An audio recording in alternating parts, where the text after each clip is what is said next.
In 2023, games are becoming very hard to run, with all the super high resolution textures, or maybe not, and the super high resolution shading. Looking at you, Hogwarts Legacy and Forspoken. But another game came out this year which changed everything.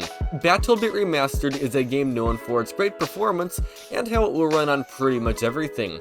Yes, even your smart refrigerator with a Wi-Fi toaster built into it. And today I want to put that to the test, by throwing the slowest quad-core CPU I know of at the game. This is an AMD Sempron 3850. It has 4 cores, 4 threads, and a clock speed of 1.3 GHz with no turbo, so not what you call quick. Also, here are the rest of the computer specs, and without further ado, let's get into the game.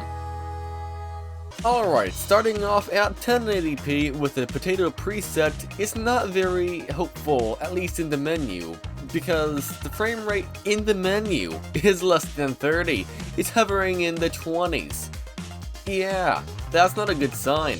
Or maybe that was a good sign. The reason why is in a 127 versus 127 match, which is a lot of people, like 250 plus people in the map, the game was still getting around 30 frames per second. Don't get me wrong, it was often dropping below 30, but it wasn't actually that bad. I was expecting it to be a slideshow. A slideshow meaning about 3 frames per second. So this is 10 times what my expectations were. So not bad, but definitely not great, especially because it was stuttering quite a bit. 1% lows were in the single digits. So I often get told to test lower resolutions, because lower resolutions might help in CPU ban situations. They don't really help all that much, but I'll test it anyway. So at 720p on the potato preset, the game is running the same as 1080p, so there's not really much more to look into besides the fact it's a lower resolution, so the game looks slightly worse. I was wondering what would happen if I tried out a map with less people in it. Let's say 64 people, which is the 32 versus 32 map. So in that map, it was actually performing, I don't want to say great, but it was performing decently. It was getting around 40 frames per second, sometimes up to 50, and occasionally dips down to around 30. But overall, that got me an extra 15 to 20 frames per second, which makes a huge difference in a PvP game, especially if you're not getting even 30 frames per second on average, and now we're far above 30. So that is quite awesome.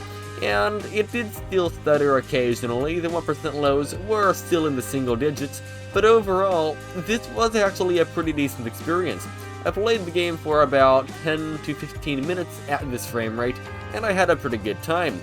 No, I didn't succeed or win or anything, not even close, but that doesn't really matter, I still had a nice time playing. There's not really much more to try, because if I tried higher settings, that would just make the game run worse, which we do not need.